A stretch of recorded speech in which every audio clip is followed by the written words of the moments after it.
Buenas tardes, mi nombre es David Alejandro Peña Reyes de la sección 1134 de Informática. Hoy les vengo a hablar sobre la placa madre y sus componentes que la conforman. ¿Qué es la placa madre? La placa madre, o MOBO en siglas en inglés, que se dice motherboard, es un dispositivo que su función principal es ser el medio por el cual los componentes y los periféricos se conecten. La primera parte y una de las más indispensables es el socket. Este de aquí. El socket se encarga de albergar el procesador y es el medio en donde se conecta el procesador junto con todos los componentes que existen. Existen dos marcas especiales que son las que se encargan de crear las placas madre y son las principales. Sería AMD e Intel. Y justo estas dos marcas de aquí también han creado sus propios modelos de sockets. Por decirte un ejemplo, el socket de Intel es el LGA 1150. Se le llama 1150 por tener 1150 pines. ¿Y qué son los pines? Los pines son unas patitas metálicas que son las que ayudan a conectar el procesador con el socket. El LGA 1150 es un socket que funciona para la gran mayoría de los procesadores Core y también el Pentium de Intel. Ahora, por el otro lado, AMD creó el AM4, que es uno de los más utilizados actualmente. También está el AM3 y etcétera de otros modelos más de sockets de la AMD, que son más que todo para los procesadores Ryzen. Ya sabiendo esto de los sockets, ahora, ¿qué es el procesador? El procesador es la unidad central de procesamiento, por eso sus siglas son CPU. Es la encargada de ejecutar todos los datos que le mandan. Y por esa razón es el cerebro de la computadora. Y es la responsable de los cálculos y de la comprensión de los datos. Al lado del socket se le puede encontrar unos slots o ranuras de RAM. Ahí es donde se puede encontrar las tarjetas RAM. Las ranuras o slots de RAM tienen tecnologías, por eso uno tiene que verificar qué tipo de tarjeta RAM que sea compatible con la placa. Esta tecnología se le llama DRAM y estas se pueden diferenciar por DDR4, DDR3, DDR2, etc. ¿Qué es una tarjeta RAM? La tarjeta RAM es la unidad de almacenamiento temporal. Por esa razón su nombre es RAM, que es Random Access Memory o memoria de acceso aleatorio. Y como dije que es una unidad de almacenamiento temporal, es la que guarda los archivos, los almacena, pero que igualmente que tú apagues la computadora se van a borrar, ya que la tarjeta RAM se encarga específicamente de lo que se esté ejecutando en el momento. Como por decirte un ejemplo, cuando navegas por Google en alguna página. Ahí es donde en ese momento la tarjeta RAM se está utilizando. Estas tarjetas RAM también pueden variar en su peso, ya que tienen unas unidades de medida que se les llama gigabytes. Y pueden variar, puede estar de 2 GB, de 4 GB, 8 GB, 16 GB. También en la placa madre se pueden encontrar los slots de expansión o ranuras de expansión. Ahí es donde se conectan la tarjeta gráfica, la placa de sonido o la antena de Wi-Fi. Estos slots o ranuras se les conoce como PCI Express. Estas pueden tener varias diferencias a nivel físico, o sea que pueden tener diferentes tamaños.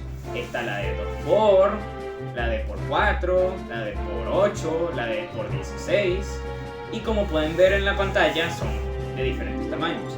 Pero también pueden tener diferentes velocidades que por ende son diferentes rendimientos para la computadora. ¿Qué es la placa de video? La placa de video también se le conoce como tarjeta gráfica. La tarjeta gráfica es la que se encarga de mandar toda la información y las imágenes al monitor. ¿Qué es la placa de sonido? La placa de sonido es la que se encarga de reproducir los audios. Y no solamente el audio, también puede recibir todos esos sonidos, toda esa información de audio que hayas hecho, ya que se encarga de que todos esos datos que hayas hecho sean almacenados o enviados también. Ahora las conexiones de la placa en la parte frontal.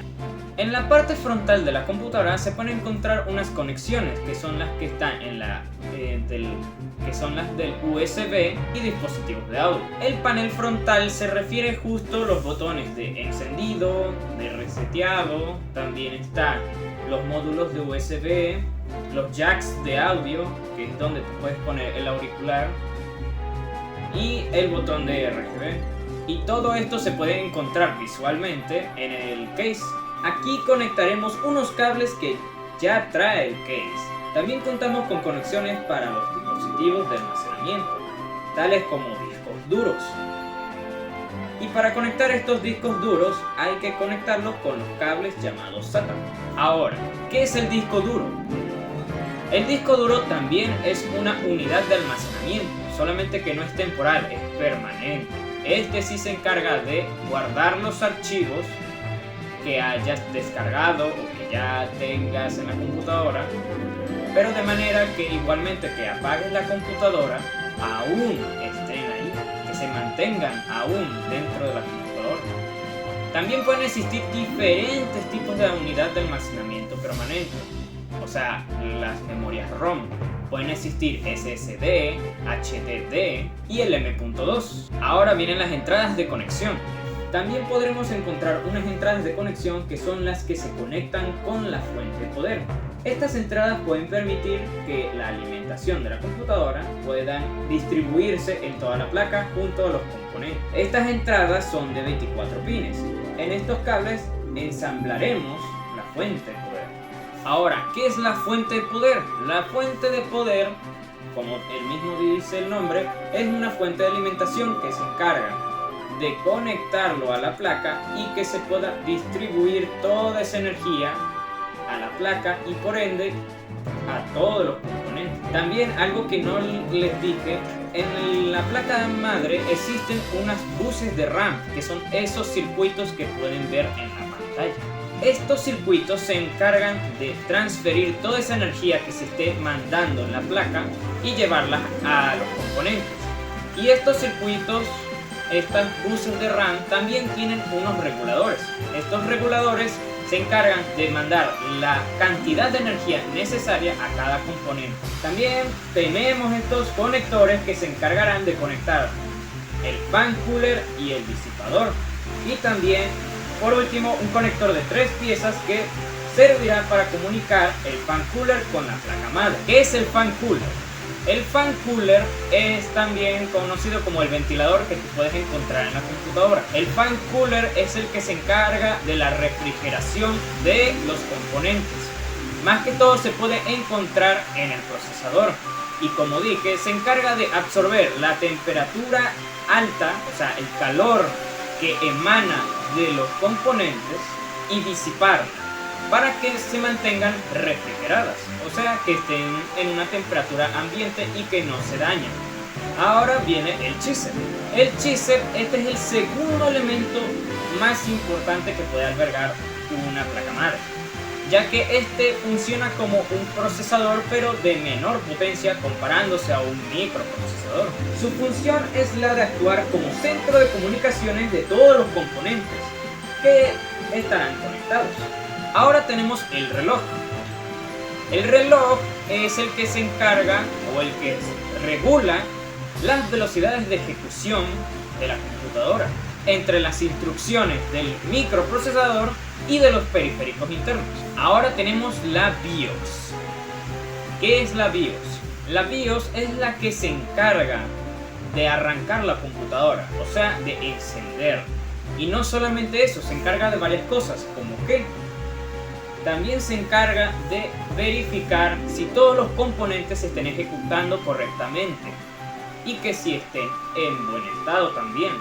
La BIOS no se puede ver visualmente a menos de que se use la tecla F4 o la tecla que te indique la computadora, ya que pueden ser diferentes. Cuando tú presiones esa tecla, te va a llevar a una ventana que sí te va a mostrar qué es la BIOS. Y ahí la BIOS es la que se encarga de configurar también las velocidades de los componentes y de las configuraciones en general. Ahora, las desventajas que trae la BIOS es que no tiene un sistema de guardado, o sea que igualmente que hayas modificado los componentes, igualmente que apagues la computadora, todas las modificaciones que hayas hecho, todos esos cambios se habrán borrado. La única forma para que no pase esto es que tenga una memoria ya por sí sola. Y ahí es donde entra la CMOS. La CMOS, como ya pueden darse cuenta, es una memoria que se encarga de guardar todos esos archivos y todas esas modificaciones que se hicieron de la BIOS a la computadora, para que así, igualmente que hayas apagado la computadora, cuando la enciendas, todas esas configuraciones que hiciste, todos esos cambios, se mantengan. También la BIOS carga de hacer un test de RAM para verificar si todo está bien, y con la CMOS, que es la que se encarga de guardar todo eso, también ayudará a que la BIOS pueda saber en qué lugares tiene que verificar. Y por último tenemos esta parte de aquí que se encuentra al lado superior izquierdo. Ahí es donde se pueden encontrar todos esos puertos USB. Ahí es donde normalmente se podrán encontrar los módulos de USB, las conexiones de teclado y de ratón. También se podrán encontrar las conexiones del monitor, también las conexiones de los auriculares y del micrófono. Bueno, gracias por ver este video, espero que les haya servido y nos vemos en el próximo video. Chao, chao.